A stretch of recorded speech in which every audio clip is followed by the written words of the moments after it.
Yesu ashimwe cyane. Haleluya. Ndabaramukije mwese mu izina rya Yesu Kristo. Tugiriwe ubuntu n'Imana uno munsi kuba dushoboye kuba dukoranye gutya. Imana duteye iteka indwi yose tuzigamira iyo twari turi. Urashika tukaba twarahuye n'ibitatworoheye ariko mutahe nyamukuru Imana yaraduhaye turacyahema. Haleluya. Nitwa Jean Claude Ndizeye, ndi mwene so. Tugomba gusangira ijambo ry'Imana riturangiriza ikoraniro ry'uno munsi. Imana iciye mu bakozi batandukanye batwitangiye yabandanije iganiriza imitima yacu. Muri kano kanya naho turagomba gusangira ijambo ritubwira ngo umuryango. Umuryango ni kwibukanya gusa kuko ndazi yuko tuvuze umuryango turazi icari cyo twese, n'abakiri bato turi kumwe turazi icari cyo umuryango. Umuryango uri kuraraba integuro y'Imana ku mwana w'umuntu, ibintu byose yabicishije mu muryango.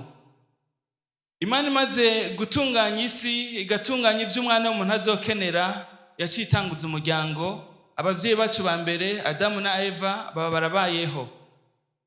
Umuryango ni kibanza ciza cyane.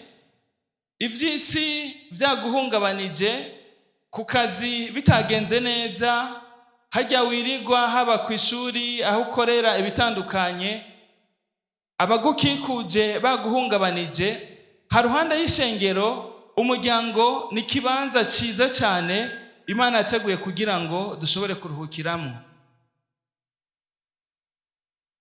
Warushe, abakoresha bagufashe nabi, ivyo wari kurarondera bitagenze neza, abakusumvya inguvu canke amanyama bakurenganije, ushitse muhira ugahura n'uwo mwubakanye, ari umukenyezi canke umushingantahe wawe, canke ugahura n'abana kubamaze kubaronka, canke ugahura n'abavyeyi, ushitse muhira ku vy'ukuri cari kibanza cyo kwibagiriramwo vya bibazo vyose duhura navyo mw'isi. Ariko kugira ngo ku vy'ukuri umuryango ube ikibanza cyo kunezerererwamo, abawugize hari ivy'ijambo ry'Imana ridusaba. Hariho urutonde Imana yahereje umuryango. Urwo rutonde kuruca ku ruhande ubunyuranye na wa munezero Imana yategekaniriza umuryango. Biciye mu vyitwa agateka kazina muntu, agateka k'umukenyezi, agateka k'umwana, ivyo bintu si bibi uri kuravyumva ku majambo, ariko uri kuraraba ishirwa mu ngiro mu bihugu bimwe bimwe uza gusanga hari ukuntu biza bigomba kuvuguruza urutonde Imana yahereje imiryango. Ubu nawe n'umugambi wa Satani, kuko Satani niwe agwanya ivy'Imana. Umuntu wese arakwiye agateka kiwe, arakwiye icubahiro, ariko turiko turaraba ukungene bigenda, hari igihe dusanga vyanyuranye n'urutonde Imana yashinze. Bitebe bitebuke kunyurana n'urutonde rw'Imana, inkurikizi mbi twama twazibonye. Nico gituma tugomba kwisunga ijambo ry'Imana, turabe bimwe canke bike mu bishobora gutuma umunezero Imana yategekanirije umuryango ushobora kwama uhari. Intambara ntizizobura, ariko bimwe tugomba kubona birashobora kudufasha kuba mu mahoro, kuba mu munezero, kunezerererwa imiryango yacu. Abakiri bato turi kumwe, uruhara rwanyu nabwo nyene rurimwo. Ariko kandi iyo muriko muraja, ntimuzoguma muri abasore, ntimuzoguma muri abigeme. Tubifuriza kuzokora nk'ibi ba Felicien bagomba kuzokora kwa gatandatu. Rero kubimenya hakiri kare ni vyiza cyane kuri mwebwe. Yesu ashimwe cyane. Reka twisunge ivyanditswe tubona mwikete Paulo yandikiye Abanyefeso igice ca 5, turasoma umurongo wa 21, 22, 23, 25 na 33. Abanyefeso igice cya 5 turasoma duhere ku murongo wa 21. Haratubwira ngo mugamburukanire kuko mwubashe Kristo. Bagore, mugamburukira abagabo banyu nkuko mugamburukira umwami wacu. Kuko umugabo ari we mutwe w'umugore wiwe, nkuko Kristo nawe ari umutwe w'ishengero, akaba umukiza waryo, ari wo mubiri wiwe. Bagabo, mukunde abagore banyu nkuko Kristo nawe yakunze ishengero akaryigura. 3. Ariko namwe nyene umuntu wese akunde umugore wiwe nkuko yikunda. Umugore nawe niyubahe umugabo wiwe. Imana ishimwe cyane. Paulo ahanye ariko yibutsa urutonde Imana yahereje umuryango. Mu bihugu bimwe bimwe uri kuraraba uza gusanga ibinye duhejeje gusoma byaracuramye. Aho ushobora gusanga umukenyezi ari washigwa ku nimero ya mbere, ugasanga harakurikira umwana, ahandi ugasanga harakurikira imbwa, umugabo agashobora gufata ikibanza cya nyuma. Ariko turiko turaraba ivyo Imana yashinze, turabona yuko umugabo niwe mutwe w'umuryango. Abakenyezi mpava mwibaza ati ngomba kubashuhurira ko abagabo babandanye babacinyiza. Ni jambo ry'Imana. Yesu adufashe cyane. Uru rutonde uruciye ku ruhande ku vy'ukuri ubunyuranye n'iki jambo ry'Imana ritubwira, kandi inkurikizi mbi urazibona. Ariko ndagomba kuganiriza ubwa mbere aba bagabo. Umugabo yumvise ko ari we mutwe, nawe nyene hari igihe agomba kuvyitwaramwo nabi, akaca agomba gukandamiza abandi. Ariko reka umuryango tugereranye n'ishirahamwe canke societe canke entreprise. Ishirahamwe riba rifise nyene ryo. Ndonse umutahe ndashobora kutanguza ishirahamwe canke societe, mugabo kubera ikibazo cy'umwanya canke n'ubumenyi buke mu byo gutunganya amashirahamwe, ndashobora kuraba umuntu mpereza akazi akaba umuyobozi mukuru, no kuvuga akitwa DG w'iyo societe yanje. Musi ya DG haraza abahanuzi bakuru canke abadirektori batandukanye n'abakozi bashobora gukora mu bisata bitandukanye. Ariko kandi umuyobozi mukuru ivyo akora byose ategerezwa gukora kwihangiro rya jewe nyene societe. Ntanguje iryo shirahamwe mba mfise ico nifuza gushikako. Aba bakozi bose ntoranije harimo n'umuyobozi mukuru, ndababwira ati nifuza gushika kuri rino hangiro. Bose baca bakora ibishoboka byose kugira ngo ryahangiro ryanje barishikire canke ndarishikeko. Umuyobozi mukuru abwirizwa ubwa mbere gufata inzira canke gufata nimero ya mbere kugira ngo ashobore gushikana irino shirahamwe aho jewe nyene ryo nifuza. Ariko kandi babakozi batandukanye, bamwe bato bato canke n'abandi, barakora bagashikiriza raporo canke icegeranyo ku muyobozi mukuru ari we DG. DG nawe akaca yakira byose akaca bishikiriza nyene societe, no kuvuga nyene imari. Aba bantu bose uko bakurikirana uhereye kuri DG imbere ya nyene societe bitwa abakozi, kandi murumva yuko batanga icegeranyo kwa nyene imari. Umuryango rero tugereranye na rino shirahamwe. Imana niyo yatanguje umuryango. Reka tuyite PDG canke nyene imari. Imana dufashe cyane. Uyu mugabo nawe twumva ari umukuru w'umuryango, uyu n'umukozi. Uri kuraraba ukungene Imana yatanguje umuryango, uyu muyobozi mukuru ari we mugabo n'umukozi w'Imana muri uno muryango yamushikirije. Umukenyezi hari inzego nyinshi muri societe, reka ntaco tumwite umuhanuzi mukuru w'umuyobozi mukuru. Umuhanuzi mukuru wa DG. Abana nabo tubahereza ibisata bitandukanye, ariko bose mwumve yuko bubatse ryashira hamwe ryitwa umuryango. Ariko kandi bose uko bakora mwihangiro ryanye n'umuryango, ryanye gutanguza umuryango ari yo Imana. Imana niyo nyene imari, iyo mari nayo n'umuryango. Ikibazo cyambaza wa muyobozi mukuru ari we mugabo, mbega idiri wahawe canke akazi wahawe uri kugatunganya gute? Imana dufashe cyane. ubwo nyene sosiyete cyangwa nyene umuryango yohagarara imbere yawe akagusaba icegeranyo cy'ukungana uri kuratunganya umuryango ngo umushikane ku ihangiro yifuza, urafise ibintu bigaragara wotanga? Woshobora guhagarara atabwoba ufise ugatanga icegeranyo wumva vy'ukuri ko wakoze mu bwizigirwa? Hari igihe rero twumvise ko turi makuru tuca tugomba gutambuka nk'abakuru nyene. Ivyubahiro isi iduhereza hariya ku kazi, mu buzi dukora, haba ku ishengero, ahariho hose, namba witwa deje mu vy'ukuri kubigaragara cyangwa ukabura umunyacubahiro, ugeze muhira hari igihe wibagira icuri n'ico ujejwe ukaca ugomba gutaha nka deje muhira. Namba uri umushikiranganji, namba uri umusirikare cyangwa umupolisi ku mapete kanaka, ayuri bose baca bugufi no kugira ngo bagushikire basaba randevu. Hariho protocol ukungene bitunganijwe hariya wirigwa, ariko washika muhira ukaca ugomba gutaha nka wa muyobozi mukuru hahandi, ukaca utaha nka ministre, ukaca utaha nk'umushikiranganji, ukaca utaha nka wa wundi nyene wa hariya mw'isi. Aho bishika ugasanga abo ubanye canke umuryango wawe uhereye ku mukenyezi wawe, abana n'abandi bose bari muhira bapfa kumva namba utahana imodoka yawe iserutse ku irembo, bose baca biyegeranya. Washika mu rugo n'imbeba zigataba zikamenya ati bosi yashitse. Vyose ni muri garadavu. Isahani yose uhuye nayo imbere canke ikintu cyose ubonye mu muryango ugenda utera umugere mu kwerekana yuko umushefu yashitse.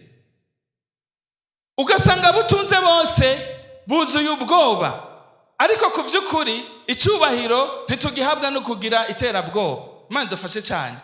Uruwo kubahwa ku vy'ukuri icyubahiro Imana yarakiguhaye, wamutwarewe, wamugabowe, wamudeje w'iyo sosiyete yitwa umuryango. Ntibikenewe ko wirigura kankama, ntibikenewe kurya umutima abutungane canke abujeje gutunganiriza. Ibuka yuko abo bantu muri kumwe uri umukozi nka mugenzi wabo, uri umukozi mugenzi wabo, kuko mwese iyo muriko muraja ni ku Mana. Aho twese tuzohagarara umwe wese ashikiriza icegeranyo cy'ukungana yitwaye. Vyazirara zirasha bwaca zikazima, ugasanga nibwo buzima abantu babayemwo. Umuryango, umukenyezi wawe waramuriye umutima, yaratuntuye, ni hamwe nyene agahuzu gapfuka. Ugasanga userutse vyose bica bihungabana, ariko sico warujejwe. Imirongo twasomye yatubwiye ngo abagabo dukunde abakenyezi bacu, ariko kandi ngo tubwirizwa kubitwararika kuri rwa rugero Kristo yitwararika ishengero gushika nahagigura. Ariko ngaho twebwe nitwe turiko turagomba guhungabanya imitima y'aba bakenyezi bacu, nitwe turiko turahungabanya imitima y'abana bacu. Ariko kubahwa ntibisaba gukankama, nta terabwoba rikenewe. Turahagarara mu vyubahiro vyacu gushika naho abakenyezi bacu tubafata nk'abantu ataco bashoboye. Tugasanga hari kibazo na kimwe kibaye, rimwe na rimwe murazi yuko abagabo hari igihe bitugora, ugasanga uriko uratuka wa muhanuzi mukuru wawe ngo hingene gisa wakijuju. Nivyo arashobora kuba afise intege nke kanaka, ariko ico ujejwe suko umucinyiza, ahubwo warukwiye kumufata hahandi yicaye hasi ukamuduza mugatambukira kuri ritmu imwe. Yesu ashimwe cyane, kuko twese iyo turiko turaja ni mwijuru. Kuba Imana yarashimye ko mwubakana, warukwiye kumufata ukuboko nk'umuntu musangiye urugendo. Erega ni mwene so. Haruhande yuko ari umukenyezi wawe, imbere y'Imana ni mwene data. Yesu ashimwe cyane. Twari dukwiye gufatana amaboko tukajana. Izi ntege nke tubabona ko turakwiye kubafasha kugira ngo bazirengere bashike kuri rwa rugero twifuza. Hari igihe duhagarara kuri ibi vy'uvyubahiro tugasanga nk'ubu nk'akarorero turavye ukungene igihugu cyacu gitunganijwe mu vy'imico, hariho ibikorwa tuzi yuko birabwa n'abakenyezi mu miryango. Bimwe vyo koza amasahani, gukubura, kwitwararika abana, kumesura n'ibindi. Naho tuba dufise abakozi babidufasha, umugabo azi yuko ahemba umukozi, vyose yibaza yuko vyose yabitunganije. Ugaca usanga umukenyezi vyose niwe biraba kandi ntaco bitwaye. Ariko reka ndabibutse, kwisi ya none aba bakenyezi twarekeye bijye bikorwa vyo muhira, dutonda ku kazi twese.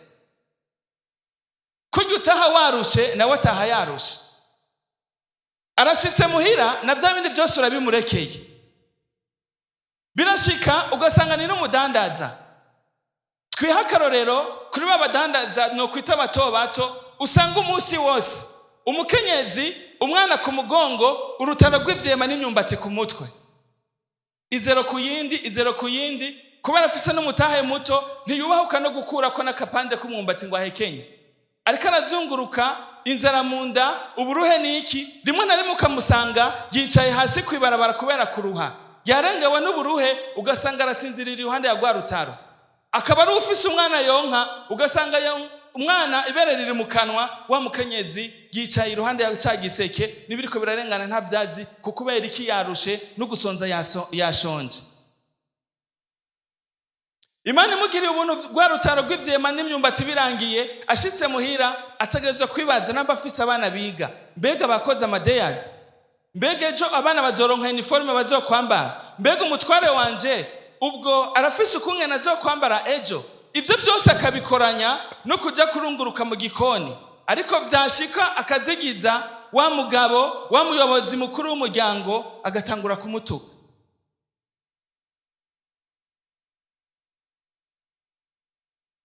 Ariko wari ukwiye kwibaza, wewe ko watashe warushe, ku vy'ukuri uri shefu n'ivyo, washikiye kuri televiziyo canke hariho ama message yiri waraza muri telefone utaronkeye umwanya, uravuye ku kazi ugeze muhira, ngaho utanguye kuvugana n'inshuti n'abagenzi wishura ama message, ndavyite mama wanje uri kupanga karere. Ariko umukenyezi wawe nawe nyene yiriwe ku kazi, ashitse muhira aho ugashikiye mu kazi karenze. Vyashika akagira ikintu c'intege nke kiboneka, hakumufasha ugasanga uri kuramutuka. Hari gihe wibaza ati abakozi barahari ndabahemba, iyo aba waruzi gestion yabo bakozi kungene igoye.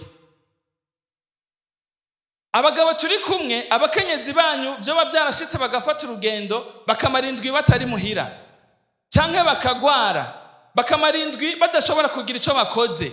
Urafise abana bakoze n'ivyo, canke urafise umukozi, ndazi yuko mwiyumvira iyo mwohungira mukahabura. Umugabo afise abana bato muhira, uwo gushinga imisi 3 yonyene, mama wabo adahari, mukirirwa na kuva mu gitondo, urashobora gutahura vy'ukuri mama akazi ajeje. Mane dufashe cyane. Singomba ko ibikorwa mutegeze gukora mu biheba, ariko menya yuko aba bantu uri kurasoma mbere n'ijambo ry'Imana, aho tubona mu cete ca mbere Petero yanditse igice ca 3 ku murongo w'indwi. Icete ca mbere ca Petero igice ca 3 ku murongo w'indwi niho atubwira ngo namwe bagabo nuko mubane n'abagore banyu nk'abazi bibereye, kuko ari nk'imbombovu zidahwanije namwe inkomezi, kandi mubahe icubahiro kuko nabo arabaraganwa namwe ubuntu bw'ubugingo, kugira ngo gusenga kwanyu ntikugire ikigutesha. Ijambo ry'Imana risanzwe rizikara abanyantege nke, nabo hari ivyo bashoboye, ariko natwe bw'abagabo turakwiye kubafasha. Uragomba amahoro mu muryango, gerageza gukora ufasha n'uwo muntu. Erega noneho no mu Kirundi hatubwira ngo abakenyezi bacu n'abafasha, sivyo? Noneho kuri chantier umuyede ni watangura canke hatangura mu maso. Umuyede arindira bamubwiye ngo zana burya budongo pondisima, kuko kubera iki ubone iyo turiko turaja no mu maso ni wenye n'ikiraka. Ariko twebwe ngaho rimwe na rimwe tuca twicara tukagomba kwitwa abafasha b'abakenyezi bacu, ariko nibo bari bakwiye kuba abafasha bacu. Singomba ko bijya bikorwa byose tuca tubijamo, ariko n'imiburiburi usanze hari icyamurengeye, gerageza kumufasha ati niki cyari kugenda gutya. Babakozi twabahebera babone yuko na papa canke serugo ashobora kumenya amakosa y'umukozi, akamubwira ati kinye sico wategeza kugira gutya. Imana dufashe cyane kugira ngo umuryango ubeho unezerewe, ntiwinezereze wa mugabo wenyene, ariko n'umukenyezi warakeneye kunezerwa. Tubafashe. Rimwe na rimwe musanzwe muzi mu byo kwitegura kwabo bibatwara umwanya munini. Mugomba kujana mu rubanza cyangwa kuzana gusenga, birashika mukaba mufise abana bakiri bato mukenera gutegura. Abakenyezi murazi yuko bahagaze imbere y'ikiyo barahamarira umwanya, aho ni mu gihe batabanje gushwana na garde-robe, bariko bararondera y'impuzu.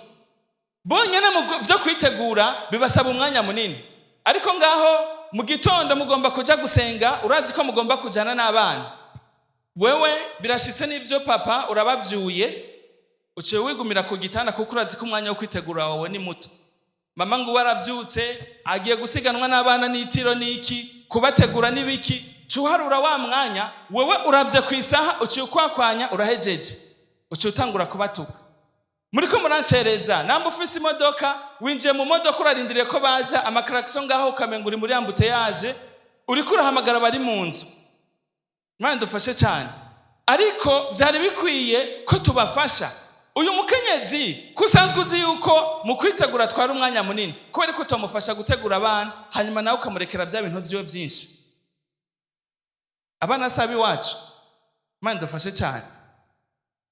Jewe kubera nzi yuko abana dutegereza kuzanana muri Sunday school, kenshi muhira nta numwe tuhasiga, tuzananye. Jewe ndazi yuko iminota 10 inkwiye kugira ngo nshobore guheza kwitegura. Ariko madame kwa kundi nababwira umwanya ategeza gukoresha munini. Ico nkora ni giki? Sinkeneye kurirwa ndatuntura ngenda namutuka ngo yancereje yagize iki, hako ivyo ndabishikako ndamuvyura hama abana nkaca nja kubategura. Imana dufashe cyane. Bibaye ngombwa n'igitanda nkasiga ndagiteguye kugira ngo wewe aheze hakiri kare. Imana dufashe cyane.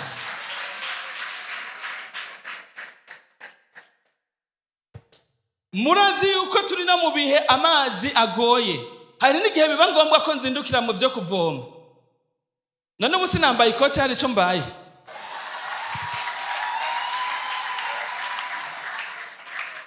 Imana dufashe cyane. Uragomba amahoro mu muryango wawe. Menya yuko hari uruhara rw'iwawe.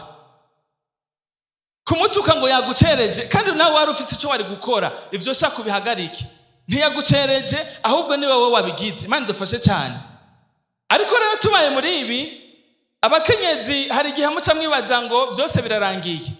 Nagenda bibutse uyu mushefu niyicisha bugufi, ugasanga ariko aroza abana, ugasanga ariko arakora vya bindi bategerezwa gukora, ntuca wibaza yuko ari wo guhonyora. Ategerezwa kuguma yubaho. Kuko nutabikora gutyo, inkurikizi mbi ntuzoze kuzimbwira ngo nije naguhenze. Umushefu akeneye icubahiro. Naho yo kwicisha bugufi, bandanya kumwubaha. Ijambo ry'Imana ryatubwiye ngo mugamburukira abagabo banyu. Umugabo ni wo kubaha, kuvyukuri n'umwami. Ukabona yaciye bugufi, ntavuca wibaza ngo no gutembagaza no gufata uko wigombera. Ariko muri ubu bumwe nyene, kugira ngo turonere ubucuti canke umunezero w'umuryango, umwe wese ategeza guhagarara mu kibanza ciwe. Imana dufashe cyane. Wa mukenyezi we, nivyashika ugasanga ku kazi ukoramwo barafise ukungene baguhereza icubahiro, canke ugasanga uri umudandaza, ibikorwa biriko biratera imbere, birashika ugasanga niwe winjiza amafaranga menshi mu muryango gusumba y'umugabo yinjiza, ntuze wigere wibagira yuko umugabo ari umutwe. Imana dufashe cyane. Ku kazi namba bakwita chef, ukihenda ugataha nk'umushefu, ibizokurikira ntubimbatse. Menya yuko ushitse muhira witwa mama. Papa na hatakazi yo bafise, ushitse muhira arakeneye icubahiro nk'umutware. Abana baragukeneye nka mama. Ntukeneye gutaha muhira nk'umuntu afise abamucungera. Urashobora kuba ufise abapolisi, abasirikare bacungera ubuzima bwawe, ariko ni washika muhira urababwira ngo aho nshitse hari umutekano. Izo nkoho zihindukize mu zirabishe kuri portail. Abansi niyo bazanana, ngeze muhira ndi muhira. Nitwa mama, nitwa papa. Abana nibashikira bafise ubucafu ntaco bitwaye kuncafuza. Abana nibaza bagomba kunkora mu bwanwa canke mu mutwe, hata wundi muntu yohakora ntaco bitwaye kukubera iki ngeze mu bundi bwami. Yesu adufashe cyane. Uyu muryango turagomba kunezerererwamwo, ariko abawugize umwe wese yibuke uruhara rwiwe. Niho vyose bizogenda neza. Urazi ingene bibishe kuzanana n'umuntu ngo muje gusenga atawe ushobora kuvugana n'uwundi. Rimwe na rimwe ugasanga ntushobora kubaho ko nuko mwokwicarana. Ngaha noneho turafise amaranje y'abagabo n'abagore. Sinzi ko ari uburongozi bw'ishengero bwabishinze.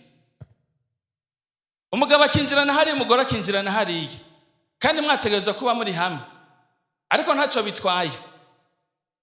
Namba mwaje mudashwana ntaco, kubw'impamvu zanyu ntaco bitwaye. Ariko mwumve yuko umuryango wategerezwa kuguma ari umuryango. Isi ni yaduhungabanya, ndagomba yuko ninashika muhira nshobora kuruhuka. Yesu ashimwe cyane. ariko ivyo tuzobihambya ariko mu muryango umwe wose ariko arakora ico wategerezwa gukora. Mu kurangiza, ugwaruka turi kumwe, hari igihe abavyeyi bakora ivyo bashoboye vyose, mukiga mukabaho neza, ntimuzi utwigoro bagira, ntimuzi amakuba bahura nayo, ariko mugashobora kugera ku rugero rwaho igifaransa muravuga ciza cyane, icongereza ngico, mukaca mutangura kwibaza kumengo mworengera abavyeyi. Ariko ijambo ry'Imana namwe hari ico ribasaba kugira ngo ubuzima bwanyu bugende neza n'umuryango ushobore gutekana. Abanyefeso 6:1-3. Abanyefeso 6:1-3. Bana, mwumvira abavyeyi banyu mu mwami wacu, kuko ivyo ari vyo bigororotse. Bubahe so na nyoko. Ico nico cyagezwe cya mbere kiri mu isezerano kugira ngo uronke amahoro urambire mu isi. Imana dufashe cyane. Hari imivumo abakiri bato bagendana kubw'ubugarariji batanguye bari mu miryango, ariko no muryango urimwo ntaco bitwaye intege nke z'abavyeyi bawe, wumva yuko ufise devoir, ufise itegeko ryo kubaha abavyeyi. Rino shira hamwe ryitwa umuryango, menya ko nawe wa mwana Imana bitebe bitebuka ukaba uriko bitwara nabi, izogusaba raporo. Naho itoye gusaba mu mpapuro, hari ingaruka mbi umugenda murahura nazo bivanye n'inyifato mwagize ku bavyeyi, bivanye n'ukungene mutitwaye neza. Ugasanga abavyeyi bariko baragwara ingwara z'imitima biturutse ku bwegito bwanyu abakiri bato. Cyabugufi, wibuke yuko muri rino shira hamwe ryitwa umuryango, kugira ngo umuryango umere neza, kugira ngo wa munezero w'umuryango ugwire, urafise uruhara nawe utegerezwa kugira.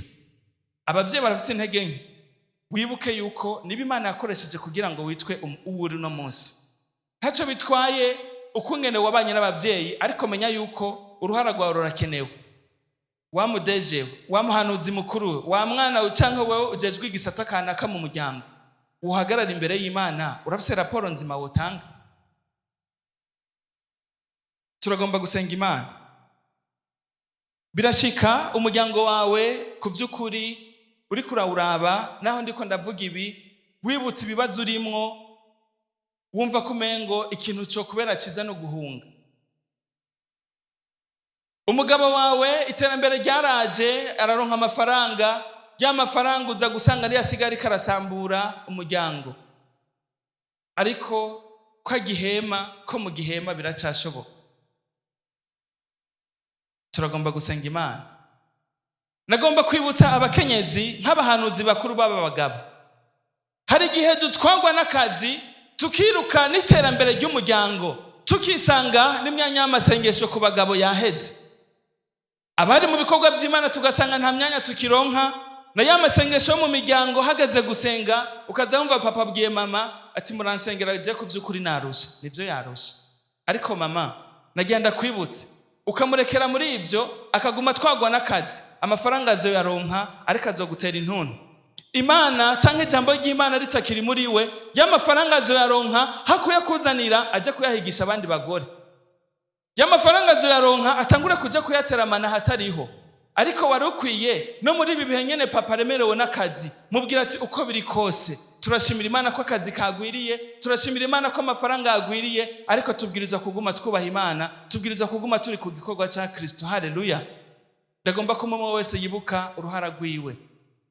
Mbega umuryango wawe wifashe gute? Uri umwana, nta sengesho ufise wosenga kugira ngo Imana itabare canke igarukane umunezero mu muryango. Uri umukenyezi, uri umumama canke uri umupapa, nikihe kintu ubona wosengera kugira ngo umuryango wawe ugarukane umunezero? Navuze bimwe muri byinshi byotuma umuryango ushobora kubaho utekanye. Kuvyukuri ibi zirasha canke ngo niko zubakwa, siyo ntumbero y'Imana. Umuryango ni kibanza cyo kunezerererwamo. Suzuma urabe, mbega umuryango wawe kuri kurahungabana n'uruhe ruharo uri kurabishiramo? Ntaco ufise wokosora, nta n'isengesho woterera. Ugasanga hari isengesho wosaba canke wokenera uvyaguruke kugira ngo dusenge Imana. Ariko nagira mbwira umuntu turi kumwe atarizera Kristo, uyu munezero turiko turavuga, naho womengo hariho ibisayangana uri kurabona, twebwe nitwagera gutanga raporo imbere ya nyene umuryango, wowe ntuzoronka ico uvuga. Ico kubera ciza wari ukwiye kwizera umwami Yesu Kristo, rwa rudubi ruri mu muryango wawe, kugira ngo Imana igutabare igusubirize urutonde mu muryango. Cyangwa naho waba ukiri muto, kugira ngo Imana izogutoranirize urugo rwiza, urugo ruzotuma urunezererwamwo, atari urugo ruzogutera ibibazo. Ukaba utarizera umwami Yesu, uno munsi ukubera umunsi mwiza. Kuko iyo turakeneye umunezero, turakeneye amahoro tukiri kuri ino si, haruhande y'ivyo dukikuza vyose, ariko dufise Imana, dufise amahoro. Haleluya. Abaririmbyi badufashe gatoyi, ariko umuntu wese yumva akeneye isengesho aca ava hasi. Uracari muto, imbere yawe hari igihe ushobora kubona imiryango iriko irahungabana ukagira ubwoba, ariko urakeneye gutangura gusengera umuryango wawe uno munsi, bicitwa uno munsi. Urashobora kutararonka n'umufiance, ariko birasaba gusenga Imana kugira ngo Imana igutoranirize umuntu azotuma unezererwa umuryango. Umwe wese yibaze, mbega nirihe sengesho numva nosaba, nirihe sengesho numva nosenga kugira ngo Imana impe amahoro. Imana ihezagire no mwene data amaze gushika. Nawe wifuza isengesho, umuryango wawe urashobora kuba uriko uratabagurika ukatuntura, ariko turafise Imana. Bwira Imana ati, Imana niwe watanguje umuryango, ni wowe dukeneye uduhereze amahoro, dusubirize urutonde mu muryango, udusubirize umunezero mu muryango. Uwumva akeneye isengesho, haba ku muryango wawe cyangwa ku muryango wa mugenzi wawe ubona uri kurahungabana, ku vy'ukuri Imana nta kinanira, irashobora kudusubiza amahoro, tukanezerererwa imiryango yaduhaye. Ariko na cyane wewe umutima wawe ukiri kure y'Imana, uno munsi wo kubera umunsi mwiza wo kwizera Kristo, kugira ngo umunezero ugaruke mu buzima bwawe. To